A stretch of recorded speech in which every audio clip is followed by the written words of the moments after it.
Merci beaucoup, Erika. J'ai été président, je ne suis pas président de la fédération, ce sont des mandats de 2 ans. Donc, ce sont 2 ans qui se subissent comme si c'était 10 ans. C'est beaucoup de travail.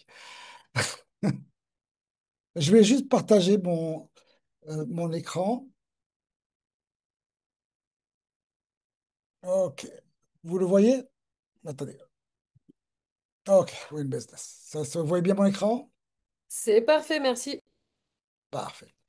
Alors, peut-être un background sur ce que je vais vous présenter.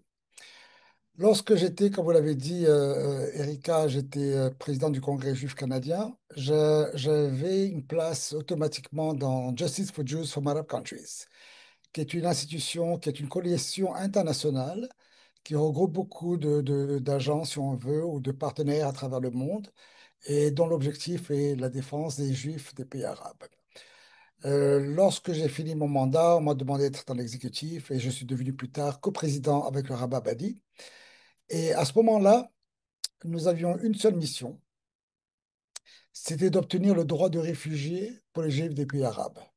C'est ce que nous avons fait pendant une bonne dizaine d'années, avec des présentations, j'ai parlé aux Nations Unies à Genève, aux droits de l'homme, à New York, des représentations politiques au niveau du gouvernement canadien, du gouvernement américain, du House of Lords d'Angleterre, et pour arriver à un statut de réfugié pour les Juifs des pays arabes.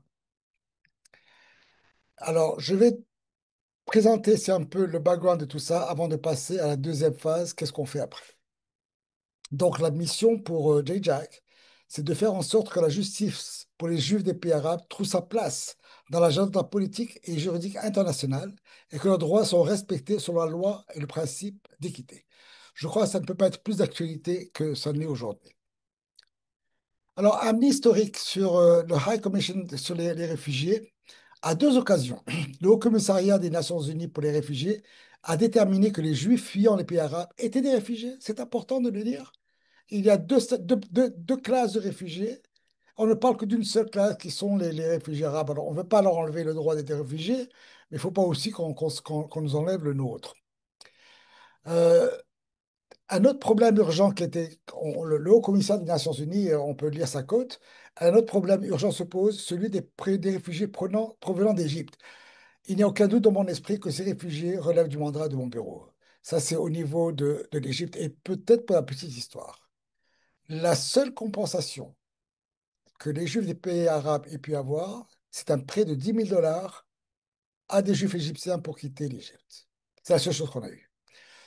Euh, Au niveau aussi de la Libye, on a cette reconnaissance que les Juifs de Libye aussi euh, sont considérés comme des Juifs, comme des réfugiés.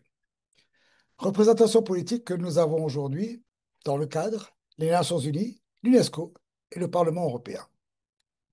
Représentation politique.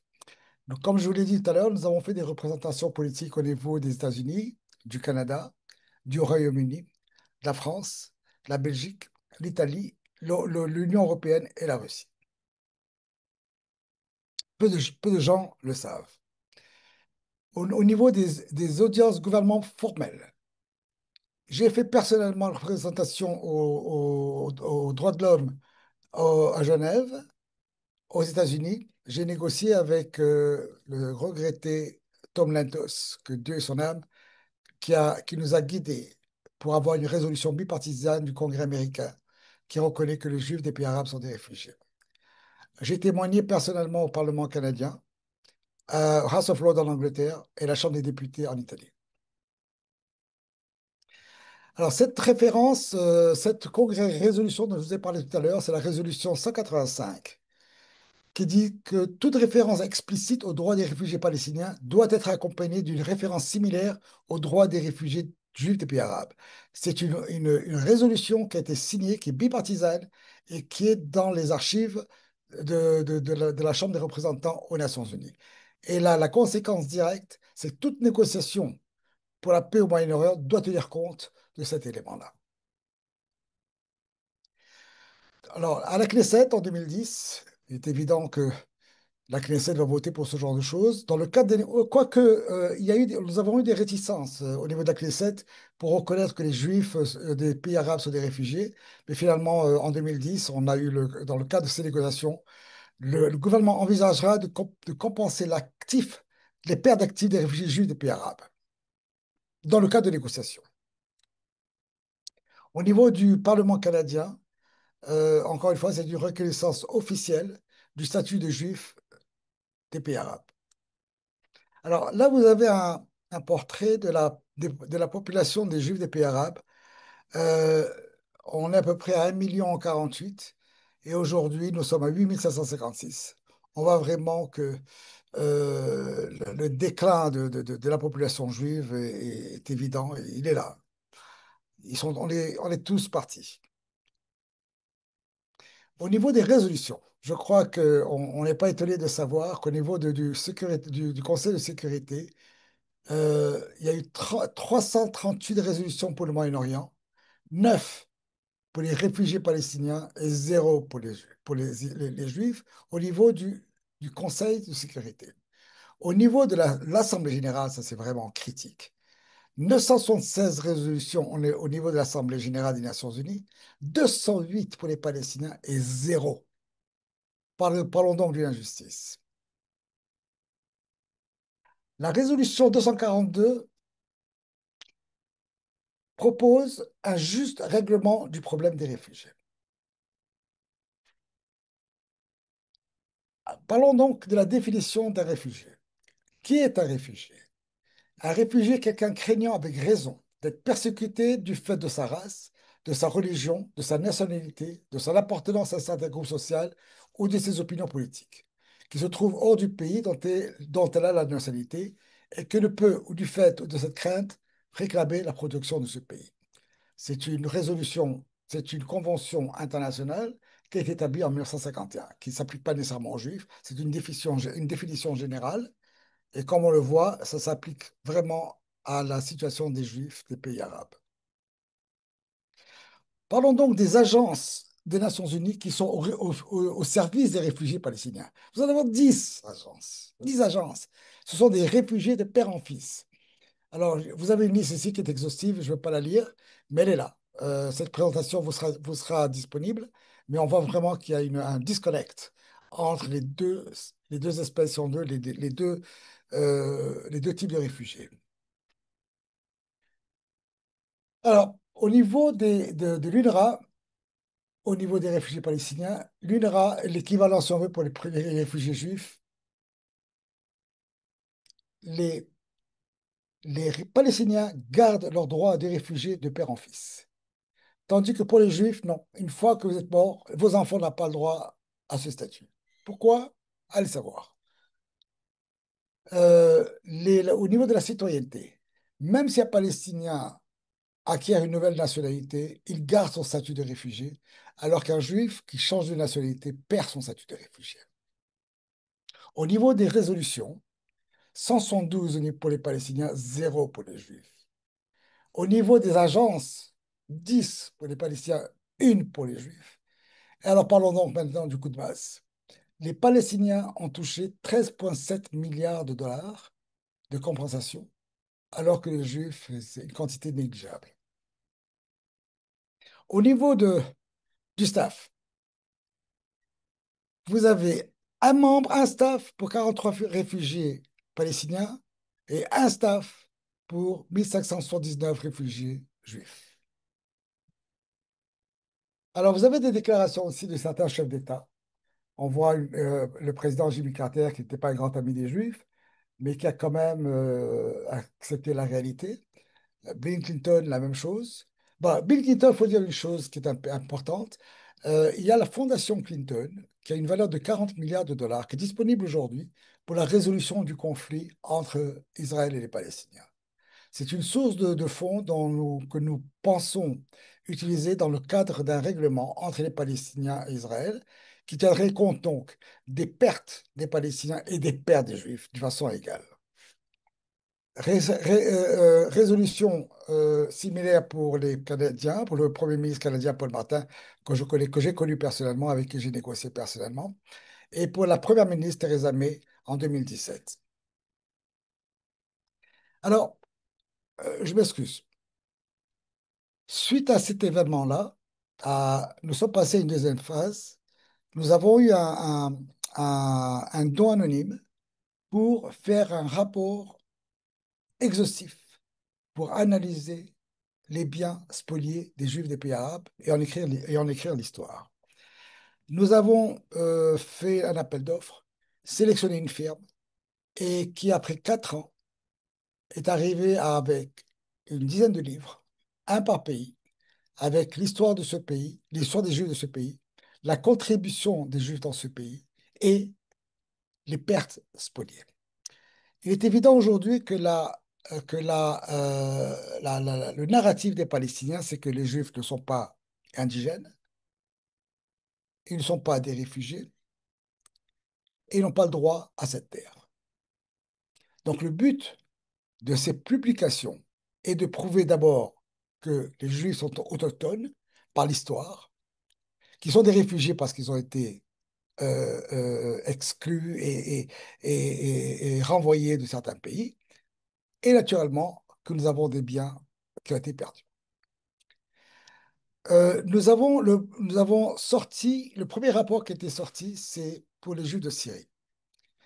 Alors, aujourd'hui, sur les 30 000 Juifs de Syrie, on a un estimé de 10 milliards de dollars sur les biens spoliés.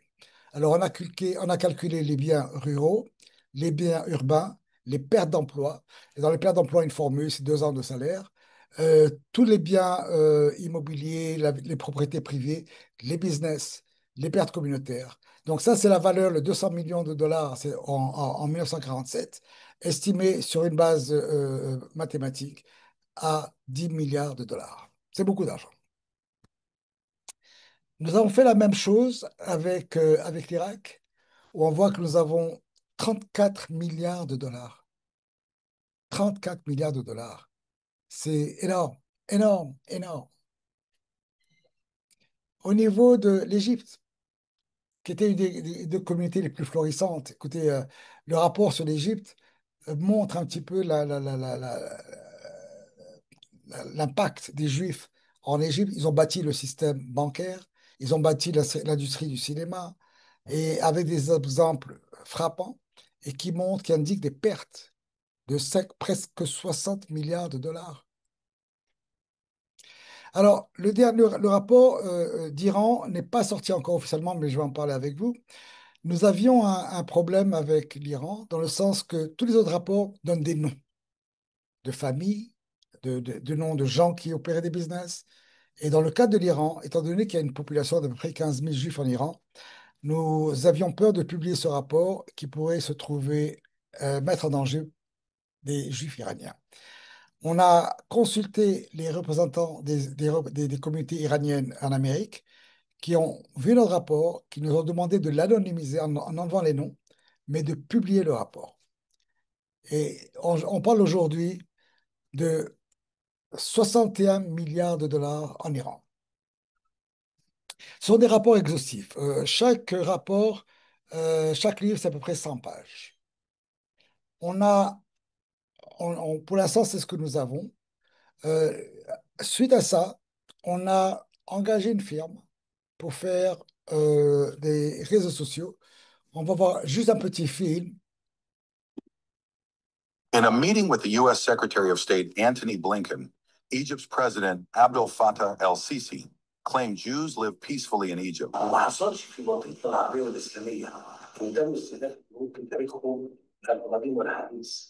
But in 1947, the Egyptian delegate at the UN warned that the creation of the State of Israel would provoke massacres against Jews in Arab nations. Just a year later, bombs killed over 70 Jews in Cairo. Hundreds more were injured or arrested. Then came the laws proposed by the Arab League. Jews were stripped of their citizenship, businesses, and homes, forced to leave with nothing. So they said, you are Zionists, you are enemies of this country, so we confiscate all your assets. And they did. This document, a one-way ticket out. Forced exile, not peaceful coexistence. So, was El-Sisi right when he said Egypt treated its Jews well? History says otherwise. In a meeting with the U.S. Secretary of State. Alors, donc, nous avons produit une série de vignettes à cet effet qui couvrent plusieurs sujets dans le cadre de contrecarrer le narratif palestinien. Nous avons des vignettes sur le statut de dhimmi, des vignettes sur l'authenticité des Juifs en étant indigènes, toute une série de vignettes, et nous les avons produits aussi en arabe. Alors, il est intéressant que nous avons un influenceur qui s'appelle Eddie Cohen, qui est basé en Israël, et qui a 1 million de vues sur ses réseaux sociaux.